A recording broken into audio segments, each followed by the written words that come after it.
paka paka wooka chiki chiki chiki wooka paka waka waka wooka chiki chiki chiki wooka paka. So episode 11 is the beginning of week 4 and the aftermath of Shannon's eviction as well as Kent's HOH win. And we begin here with Will mentioning that he thought that if anybody was being a coward, that it was himself for not saying anything during the week and just letting things fall how they did, referencing Shannon sort of blowing up. He also says that he doesn't express his emotions very well, which I think at least when it came to Shannon, he was able to express them very well. Hardy at a diary room saying that he just kind of wanted to shake their hands and understand that it's a game and that he wasn't trying to break a couple up, so he was quite distraught about that part of it. And Nicole said that she got along with Shannon, and on Nicole, after a bad first couple of days, I will say it seems like she's got herself in quite a nice position where I don't think there's anyone who's going to look to take her out. So well done to Nicole on that. We get Kent talking about the look on the face of others after he had won HOH, because if he didn't, one of them was gonna go, which is interesting to think about. Who would have gone had Boogie won the HOH? I'm thinking it would have been Hardy or perhaps Bunky. They might have put those two up against each other. Speaking of Boogie, he finds Kent as HOH as an abomination. He's not a fan. For Nicole, he's acting just as she thought, which is treating it as a bit of a joke. He thinks that Kent loves being the head of the house. And we get a clip where Kent doesn't like the fruit that he was given, and there was jokes around that he got given gay food. They gave him gay food. Kent asked Hardy his thoughts on nominations. He also talked to Monica. He mentioned putting Hardy up against Boogie. He also talked around with other members of Top about Bunky up against Boogie. So he definitely wants Mike out. That's clear. Boogie says that Kent's in a position where he could take out a popular person as opposed to Chilltown, but will likely just go along with the popularity contest. He also seems to think Will is the one that will go. While laying on an inflatable chair in the jacuzzi, Will mentions that the sort of shot that they would have is by having only one of themselves up against someone that would definitely beat them, so that they could potentially be able to flip the house like what happened in week 1 with Nicole. We have a food competition where everyone is responsible, except for Kent as the HOH, everyone's responsible for a food section. They have 3 questions. They need to get at least 2 of them right. If they do, they win that food section. All I'll mention here is, well, Kent's favorite, very well known, is sweets, and Bunky was in charge of getting that right. And if Bunky might be lucky that he did, because if he failed, might have been reason for Kent to put him up. There was sex talk, which I'm not even sure why this was mentioned. Anyway, Krista's sex drive is going off the hook. Nicole apparently has a high sex drive, which sounds about right. And for Monica, she gets it, that's fine. If not, that's also fine. That's all there is for that. House guests were given arts and crafts to be able to make something on like a stone. Boogie mentioned he didn't want to do it, but that he got this idea to try and win Krista over with it. So we'll get to that in a second. So they showed Krista had made a pepper for Louisiana. Hardy's a symbol that he wears on his neck. Monica made, it had at least a star on it to indicate that no one needs to tell you that you're a star. You are a star. And they also showed Kent swear he had made a mention for the University of Tennessee Volunteers. To Boogie's, it was a dedication to Krista. Later in the day, he ended up wearing Will's kimono. So Will has a kimono. And he got into Krista's bed. Earlier that day, Krista had said that if she got a dream date with anyone, it would be Dracula. So he wanted to be able to have a little bit of a Dracula look as well. But the dude fell asleep waiting for her. Don't fall asleep. The Will asks Kent for his ear. He says to Kent, it would be easier to beat him at the end.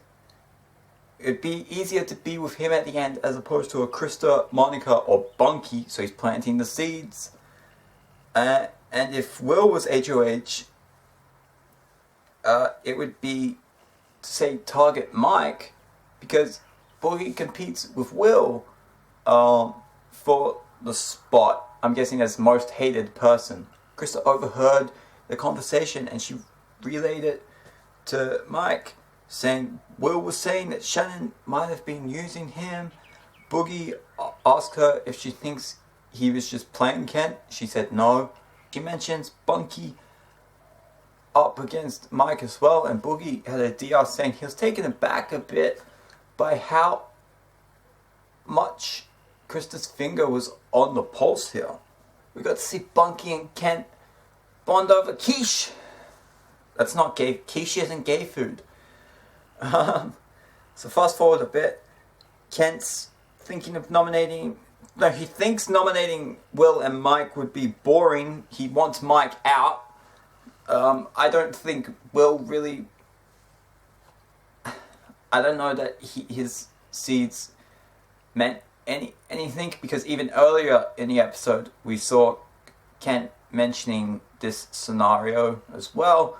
Perhaps they got in his head the week prior and we just didn't see it. Bunky has a diary room saying that Kent said all along he'd nominate 2 Chilltown members, and that there's 2 there, Will and Mike. But now he doesn't want to do it, and he might be nominated. Kent's considering pulling a Dan 8 years before a Dan. Will doesn't know which Chilltown member is getting nominated. He mentions if he makes a deal with Kent, he could have a chance to fight for Mike to stay. He does feel that Kent sort of owes Mike for not nominating him, which Kent had said earlier he finds a bit ridiculous. He doesn't understand why he would owe Boogie. So Will accepts the deal from Kent to not nominate him if he were to win HOH. But the evil doctor is here. He mentions in the diary room that he's the biggest liar of them all. And if he wins HOH, he's going to nominate Kent and Hardy up and put them against each other. Show Kent in the HOH room being upset, crying at pictures of his family, him mentioning that it's the longest he's been away from his girls, but that he can be away from them a bit longer as he has a chance here to be able to do something for them that he normally wouldn't be able to do. We get to Kent's nominations now. He puts up Mike Boogie against I'm Always in a Towel, Krista. For real, somehow every nominations, Krista's been has worn towels around her head and body, and I somehow never noticed it before on my first watch, right? I only found out about it on her HOH because I saw the comments saying she was in a towel. I looked and I went, How the heck I missed that? And again this time. How the heck I missed that? So I checked every other week. How the heck do I miss this every week? This seems so noticeable, yet I miss it every single week. He put Boogie up because of what's happened with Chilltown. You could put Will up. He's also a member of Chilltown. But I sort of think he might have put... Well, he did make the deal with Will as well, but he might have wanted Boogie out as the more likable of the two. That was never said, but that might have been it. And he put Krista up because she's making decisions for Krista, only for Krista, by Krista, and he doesn't respect the way she plays the game that she operates. Hence, not one to hide his opinions, which is nice as a television character. Ends up asking him how he's gonna respond. If his daughters ask him, why did you put Boogie up after she didn't nominate you when you won the car? Kent says that he didn't ask to not be put up, so he doesn't understand why he owes some sort of loyalty to Boogie. He mentions, you won the car, and you said, these women are brutal, they're gonna be trying to take me out. He also mentions that everyone's gotta turn on each other at some point, because only one of them wins. And Kent mentions that he doesn't care when he leaves, but he cares about how. So he cares about the means as opposed to the ends here. So Boogie's obviously going down here, but so far I'm actually going to give him quite a bit of credit for Will's win, actually. I know, but he's sort of the martyr, right? He's sort of saying what Will, as far as I know, is going to use as well, but he's going to get taken out before it's able to be put in place, and Will's going to be able to pick up the ball from where Boogie's sort of left it off and be able to take it from there.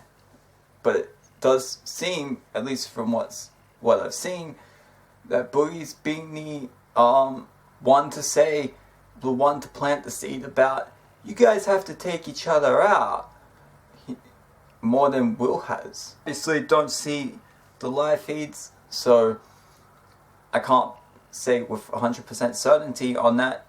Just based on the TV show, it's what I've seen.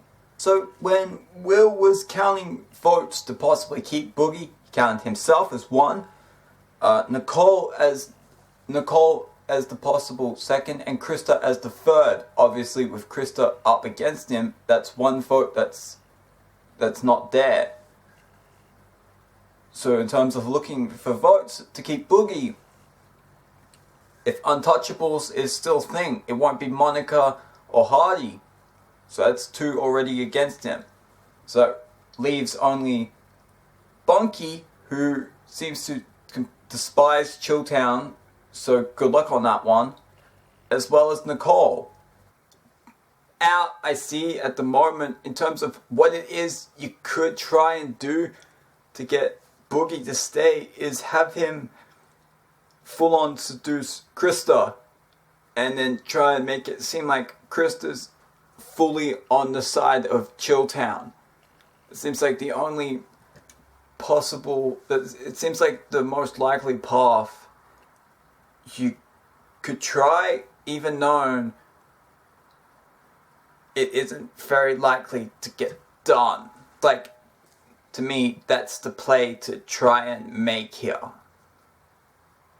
despite it being a bit of a long shot. I'll see you again next episode. Bye bye.